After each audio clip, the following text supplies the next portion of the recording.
Germans, ran out of gas. It's now been established that their armor, they couldn't supply their tanks with gas. They hadn't been as successful as they had thought, and so they began a fighting retreat. The major city that we captured in the Ardennes, where we have a monument erected, is at a place called Rochefort. The Germans had put in an attack there the day before, and they got a lot of the Americans by surprise. And our order was to immediately set ourselves up in houses, and in case the Germans were coming back. So we were able to get shelter for the first time, even in barns or some kind of sheds, which was a great relief. The locals were picking up American soldiers who had been killed. And I can remember the ox carts, horse-drawn or by oxen, coming down the street of Rochefort with these frozen American bodies stacked like cordwood on the back of these ox carts to some graves registration area. And the numbers were astonishing.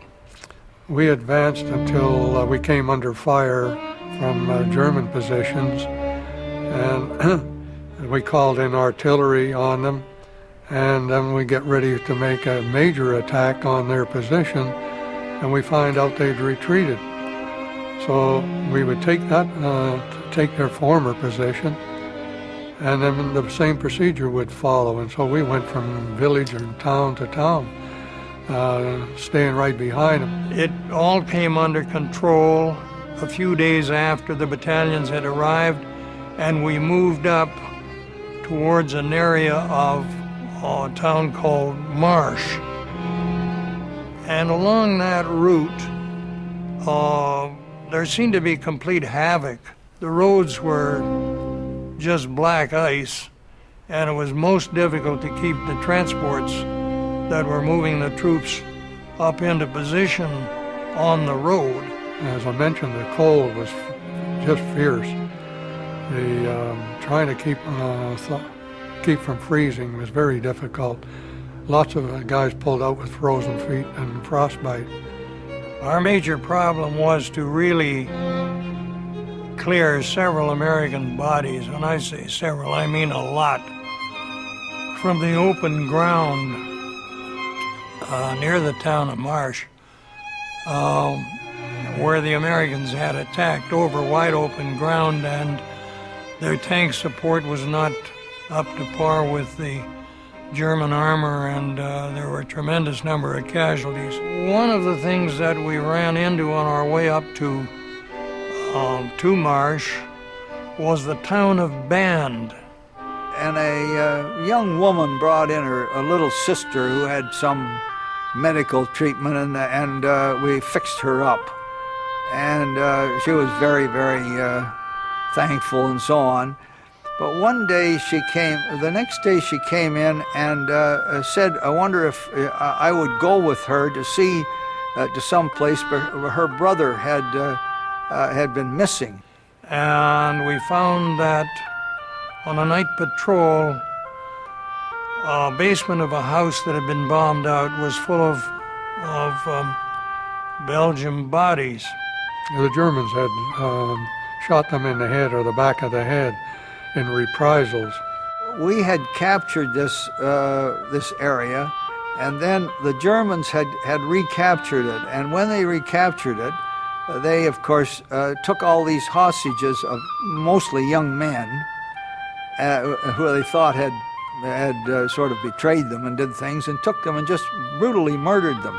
To think that somebody would be that vicious to go and take old men who are of no value to anybody in the form of a capable soldier, and young kids who just weren't able to do the job either, and just murder them. The brigadier made all the troops have a look at all the bodies that had been taken out of this cellar, spread out on the ground, and said, now this is the kind of people you're fighting. So that, in other words, don't have any mercy on these guys. He was very upset about it, as were all of our people, to think that this would be done. It was strictly an atrocity. That was really quite a shock to me. And there were all sorts of suggestions about how we would remedy this situation. In other areas where we did find prisoners of war, and after that band operation,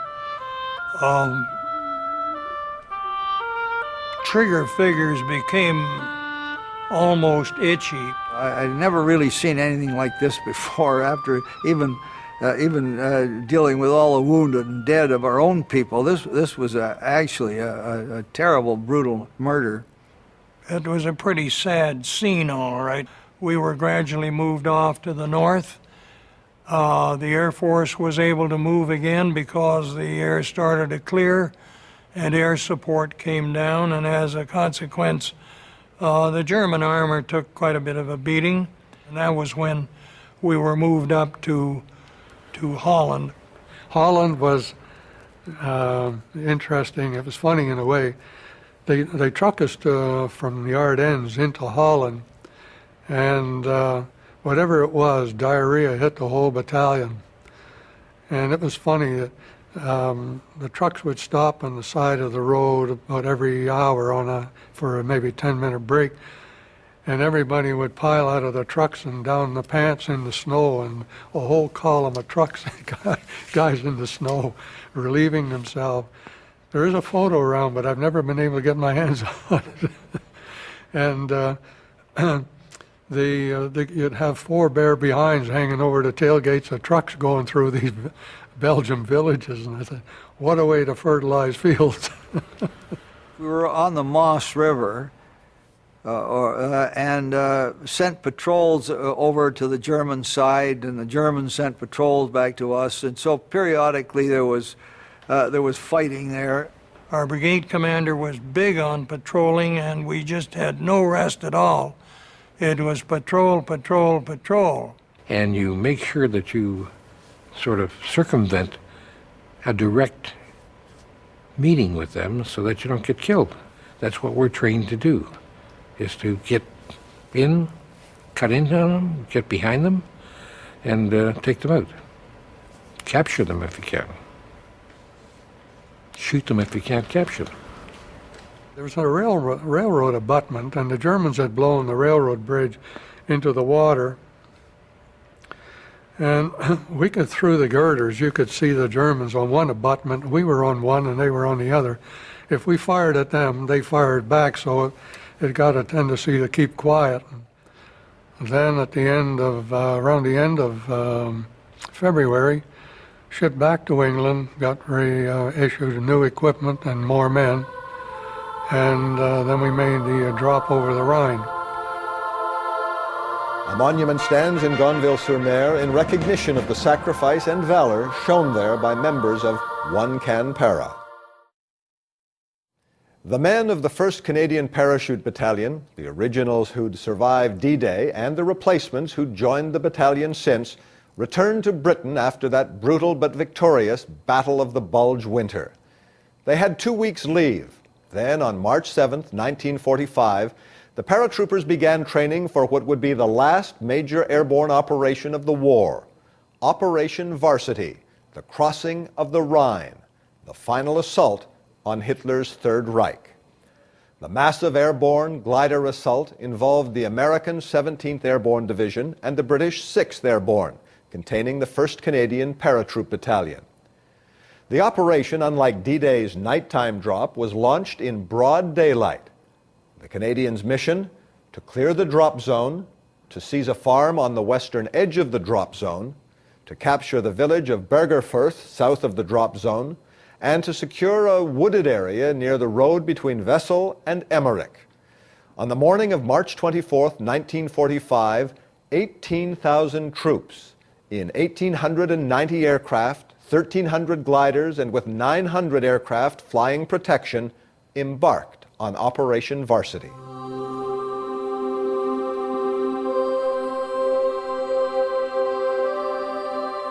I think the most vivid memory of the war for me would probably be the planning and success